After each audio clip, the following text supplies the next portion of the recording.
Hello, today I will show you how I managed to solve the issue of Facebook bonus earnings not being counted. Despite having very high views, reach, and engagement, the feature appeared in red for me, with no notifications about any errors or restrictions. However, based on my experience, Facebook support is honestly one of the worst across all platforms.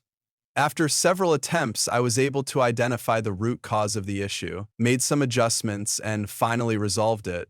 As you can see, the red indicator has disappeared, and my earnings have started counting.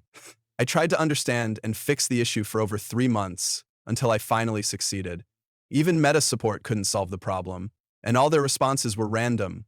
After checking the page, I found no violations, and my rates were very strong. The method cost me a lot of time and effort. If you are interested in solving the issue quickly without waiting, you can contact me or simply leave a comment and I will reach out to you.